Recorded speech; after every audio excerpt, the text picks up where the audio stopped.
오늘은 예수님을 따른다라고 하는 것이 무슨 뜻인지 함께 생각해 보려고 합니다.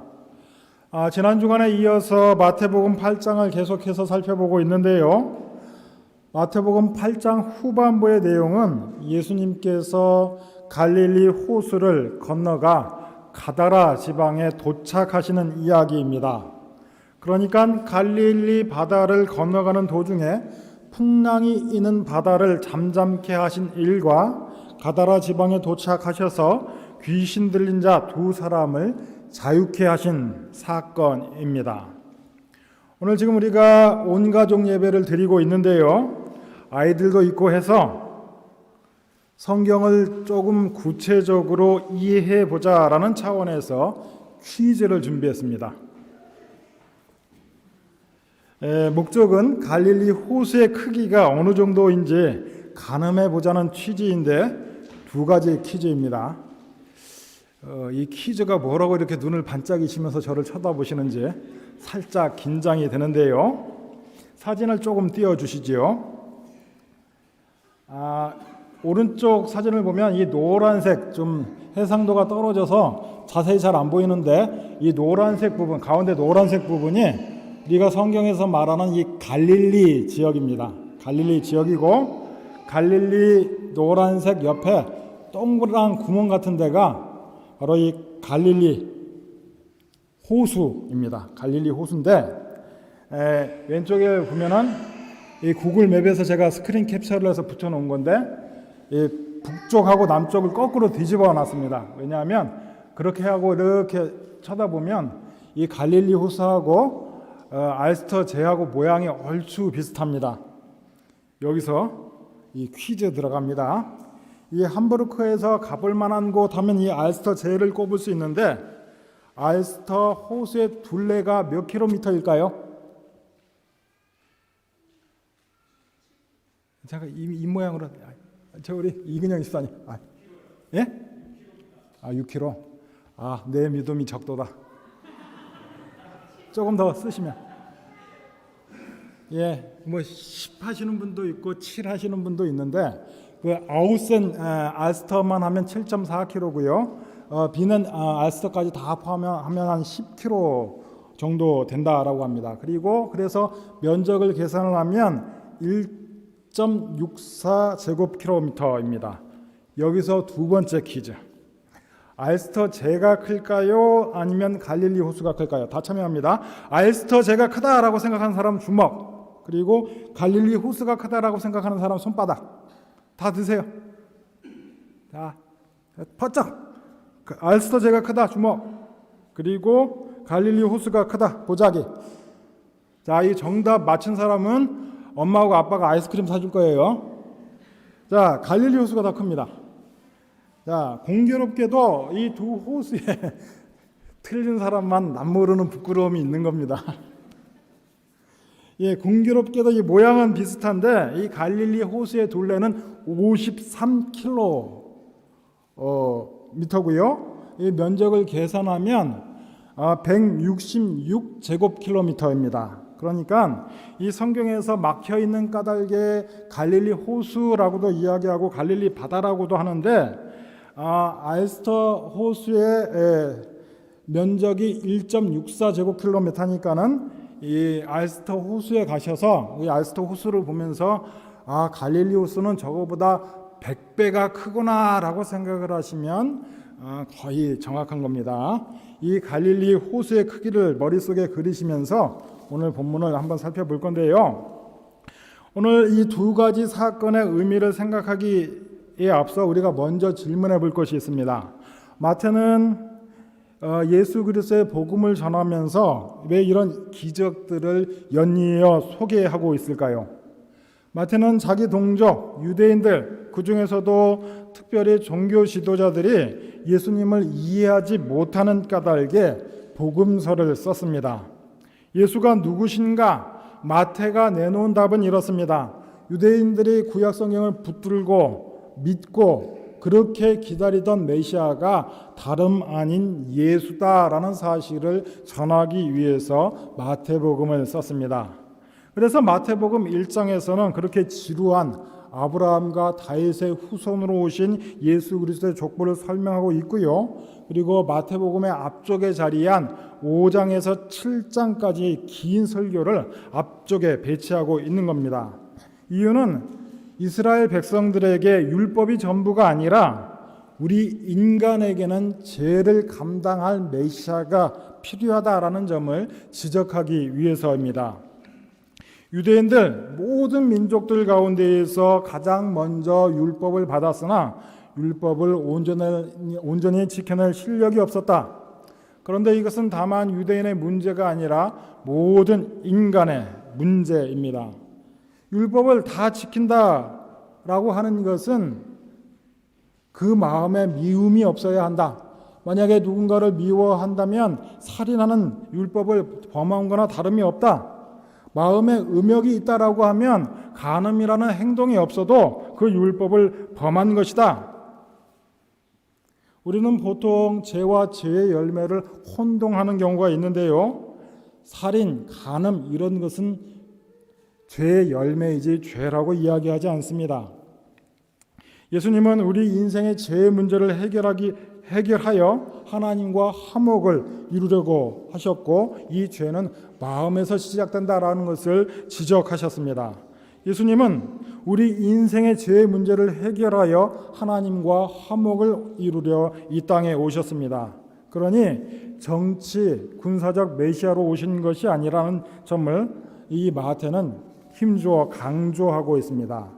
그리고 이어지는 마태복음 8장과 9장에 예수님의 기적을 보아라 이렇게 이야기하면서 하나님의 아들로서 예수님이 얼마나 초월적인 존재인가를 설명하려고 하지 않습니다.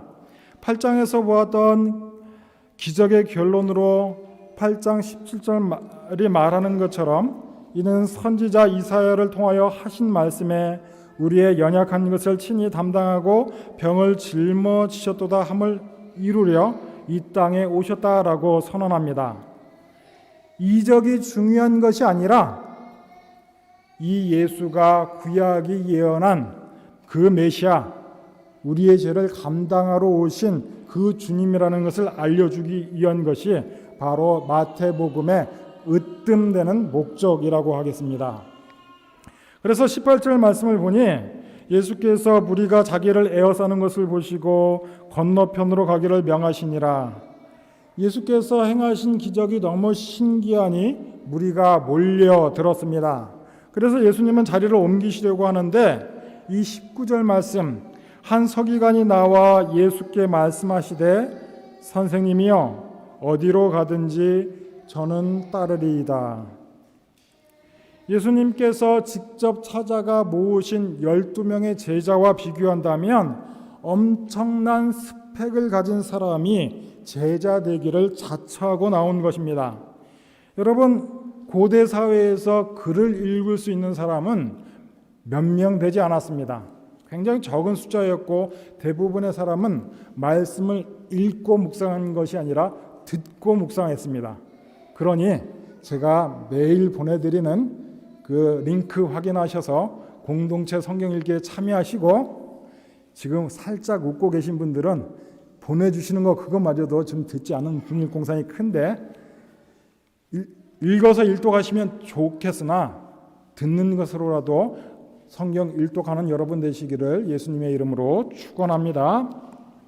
이 서기관 글을 읽을 줄 알 뿐만 아니라 율법을 가르치는 사람이었었는데 바로 이 사람이 예수님께 나와 당신 제자가 되기를 원합니다. 그러나 이 서기관은 예수님을 선생님, 랍비라고 칭하고 있습니다. 그래서 예수님께서는 저는 세상의 선생들과는 다른 사람입니다. 여우도 굴이 있고 공중의 새도 거처가 있는데 인자는 머리 둘 곳이 없습니다. 나는 당신이 기대하는 그런 선생이 아닌 까닭에 예수 메시아 사역에서 당신이 기대할 것은 아무것도 없는 것 같습니다.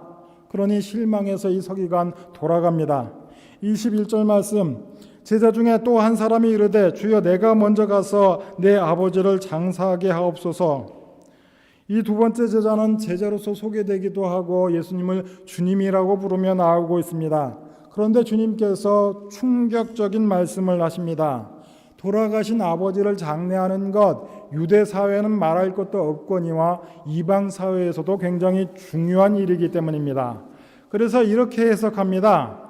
아버지가 연로하여 곧 돌아가실 것 같은데 그때까지만 집에 머물겠습니다. 내지는 아버지가 이미 돌아가셨고 1년이 넘어 유골을 수습하여 납골 땅으로 모실 때가 됐는데 그 가정에만 참여하고 돌아오겠습니다. 그러나 예수님께서는 조건 없는 헌신을 말씀하십니다. 그리고는 예수님께서 가다라 지역, 그러니까는 이 갈릴리 호수를 넘어가 이방 지역을 향해 출발하십니다. 오늘 본문에서 마태가 예수님께서 바다를 명하여 잠잠케 하시고 귀신들을 쫓아내는 이 일에 특별히 주목하는 이유가 무엇이겠습니까? 예수님께서 온 세상의 주인으로 권세자로서 이 일을 처리하고 계신다. 그가 병을 고치고 귀신을 쫓는 일은 단순히 한 인생이 겪고 있는 작은 문제, 크고 작은 문제의 해결사의 차원을 넘어선다라는 이야기를 하고 있는 것입니다. 예수님께서 바다를 건너고 계시는데 큰 풍랑이 일었습니다. 제자들은 죽겠다라고 아우성인데 예수님은 뱃머리에서 주무시고 계십니다. 제자들이 예수님을 깨워 살려달라라고 하니 그때 예수님의 말씀이 26절인데 예수께서 이르시되 어찌하여 무서워하느냐 믿음이 적은 자들아. 이 믿음이 적다라는 책망은 예수님께서 제자들을 데리고 다니시며 너희에게 보인 기적이 얼마나 많은데 너희는 아직도 이 기적의 의미를 알지 못하느냐? 너희는 내가 누군지 아직도 모르느냐? 여러분, 제자들이 믿음이 적다라고 책망을 받았는데요, 우리는 믿음을 무엇이라고 생각합니까? 간절한 소원이 있는데 내가 이룰 수 없으나 주님께 기도하면 주님께서 이루어 주시리라 믿습니다 하는 게 믿음입니까? 내가 공부가 부족하지만 열심히 기도하고 믿음으로 나가니 주님께서 100점 맞게 해주실 줄로 믿습니다. 내지는 합격하게 해주실 줄로 믿습니다. 이런 것은 믿음이라고 이야기하지 않습니다. 성경이 말하는 믿음은 무엇이냐? 배 아플 때 소화제를 먹으면 복통이 사라질 것을 아는 것이 믿음이라고 이야기합니다. 감기에 걸렸을 때 내가 아스피린을 먹고 편히 쉬면 감기가 나을 줄 아는 것이 믿음입니다. 달리 말하자면 예수만이 구원이다. 예수를 믿으면 구원받는다라는 사실을 아는 것이 믿음입니다. 그렇게 이야기하면 믿음이라는 것 너무 시시한 것 아닙니까? 여러분, 길거리에 나가서 지나가는 행인을 붙들고 예수만의 구원입니다. 예수 안에 구원이 있습니다. 예수를 믿으면 당신도 구원받을 수 있습니다. 라고 이 정보를 전해 주십시오. 그러면 그 사람이 그것을 믿겠습니까? 안다, 믿는다, 같은 말입니다. 만약에 여러분들 가운데에 저를 찾아와서 인사를 하는데 저 아세요? 라고 묻는다면 굉장히 기분 나쁠 겁니다. 아는 것이 믿음이다라는 이야기하고 있습니다. 지금 제자들이 예수님과 함께 있는데 죽겠다 아우성이니 예수님께서 어찌하여 무서워하느냐? 너희는 아직도 내가 누군지 알지 못하느냐? 믿음이 적은 자들아, 이렇게 말씀하시는 겁니다. 예수님은 모든 인생의 주인이시다. 그래서 기독교 신앙에서는 살인, 간음, 도둑질 이런 것을 죄라고 말하지 아니하고 그저 죄의 열매라고 이야기하는 이유가 있는데, 죄란 무엇이냐? 내 인생의 주인의 자리에 예수님을 밀어내고 내가 주인이 된 것을 죄라고 이야기합니다. 하나님께서 온 세상을 향한 뜻을 정하시고 세우시는 분인데, 만일 우리가 뜻을 세우고 목적을 세우고 하나님께 기도하면서 하나님 내가 믿습니다. 내가 원하는 바를 이루어 주실 줄로 믿습니다. 라고 이야기하며 하나님을 수단으로 부리려고 한다면 이런 것이 죄다. 이런 이야기입니다. 누가복음 10장은 예수님께서 70명의 제자를 파송하신 사건을 전하고 있습니다. 이 70명의 제자들이 각각의 고을로 돌아가 예수님의 이름을 전하고 예수의 이름으로 병을 고치고 귀신 들린 자들을 쫓아내고 예수님께로 다시 돌아와 기쁘고 흥분된 마음으로 선교 보고를 합니다. 그런데 예수님께서는 이렇게 말씀하시는데 누가복음 10장 20절 말씀입니다. 그러나 귀신들이 너희에게 항복하는 것으로 기뻐하지 말고 너희의 이름이 하늘에 기록된 것으로 기뻐하라 하시니라. 예수님께서 이리 말씀하시는 이유는 귀신이 쫓겨나고 병이 낫는 것은 그저 현상에 지나지 않는다. 먼저 너희가 하나님의 자녀가 되었고 하나님을 아버지로 부를 수 있는 그 지위와 신분이 먼저 확보되었기 때문에 따라오는 현상이고 부수적인 결과다라고 말씀하시는 겁니다. 여러분, 예수님을 믿고 나니 형통한 인생을 경험하십니까? 그런데 그것이 중요한 것이 아니라 우리가 하나님을 아버지라고 부를 수 있는 그 관계가 본질인 줄로 믿습니다. 하나님이 아버지가 되신다는 사실을 잃어버리고 형통한 인생 자체에만 마음을 빼앗긴다면 하나님의 마음을 아프게 할 수 있다라는 말입니다. 그런데 우리 가운데에 잠시 잠깐 어려움 가운데 계신 분 계십니까? 낙심하지 마십시오. 하나님께서 우리의 아버지가 되시기 때문입니다. 우리가 인생의 가운데에 고난 가운데 있을 때에 폭풍 속 제자들처럼 두려워 죽겠다라고 아우성치시겠습니까? 아니면 내 인생 가운데에 예수님께서 함께 계시니 예수님으로 인해 내 인생의 배가 뒤집어질 일은 없겠구나 하며 주어진 자리를 지키며 인내하시겠습니까? 오늘 우리가 하나님을 아버지라고 부른다라고 할 때에 분명히 해둘 것이 있습니다. 무엇이냐? 이스라엘 백성의 계속된 신앙적 실패가 무엇인가를 우리가 염두에 두어야 합니다. 구약에서 이스라엘은 하나님을 섬기면서도 끊임없이 우상에게 눈을 돌렸던 민족입니다. 우리는 그들을 이해하지 못합니다. 왜냐하면 하나님께서 10가지 재앙을 애굽 나라에 내려 그들을 구원해냈으며 홍해를 갈라 그 강바닥 한가운데를 마른 땅처럼 걷게 하셨으며 광야를 걷는 내내 만나를 먹이셨고 메추라기 고기를 먹이셨습니다. 그리고 반석을 갈라 물을 마시게 하셨으며 구름 기둥 불 기둥으로 그들을 인도하셨습니다. 이스라엘 백성은 매일같이 기적을 경험했음에도 불구하고 우상 숭배에 빠집니다. 가나안에 입성할 때도 요단강을 갈라 옛날 홍해를 건넌 것처럼 마른 땅 지나듯 건너갔는데 그럼에도 불구하고 하나님의 일하심과 역사하심을 인생 가운데에 내내 경험했음에도 불구하고 이스라엘은 가나안 땅에 들어가 우상 숭배에 빠져버리고 맙니다.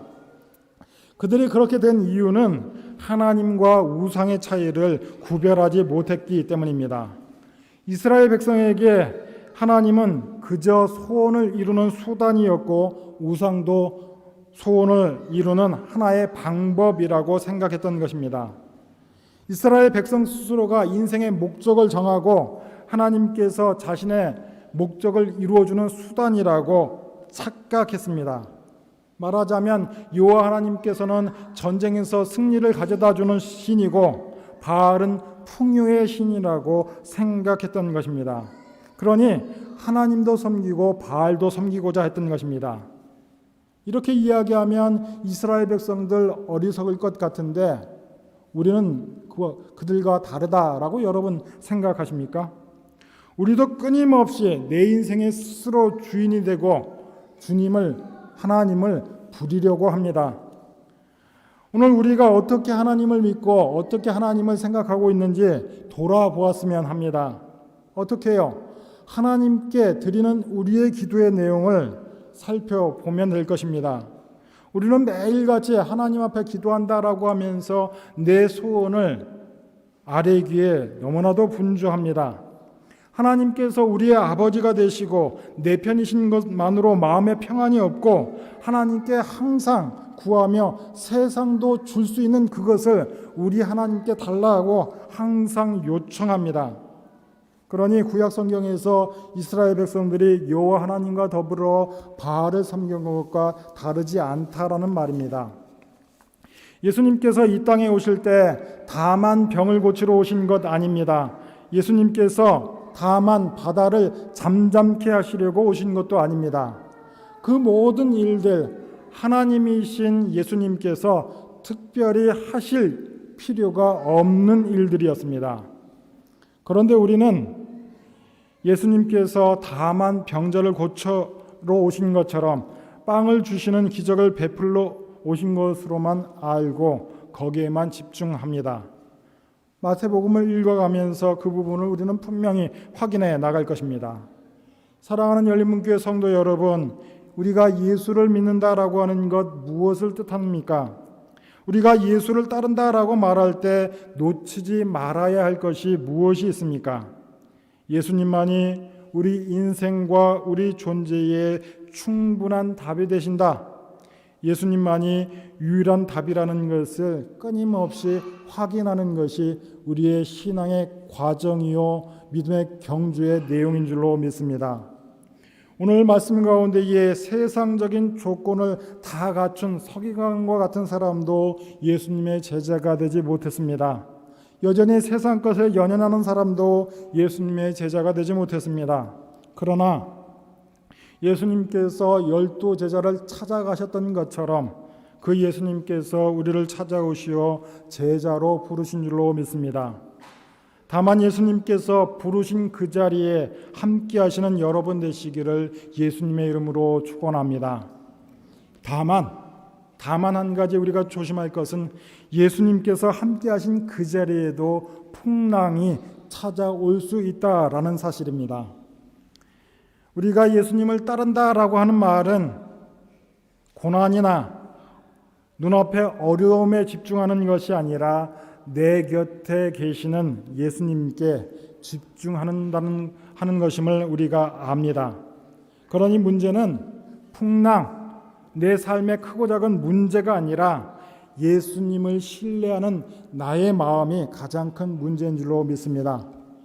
다가오는 한 주간도 임마누엘의 주님, 모든 순간 모든 상황 가운데에 우리와 함께 하시는 그 주님, 그 하나님이 우리의 아버지 되신다는 사실 하나를 붙들고 넉넉히 승리하는 열린문교회 모든 성도들 되시기를 예수님의 이름으로 축원합니다. 기도하시겠습니다. 언제 어디서나 우리와 함께 하시는 하나님을 인하여 오늘도 감사와 찬양을 올려드립니다. 두려움을 인하여 우리의 눈이 흐려지지 않게 하시고 믿음의 눈으로 항상 주님의 임재를 확인하고 언제나 승리하는 우리가 되게 하옵소서. 모든 순간 모든 자리에 우리와 함께 하시는 주님을 인하여 인생의 승리자들 되게 하여 주옵소서. 감사하오며 예수님의 이름으로 기도합니다.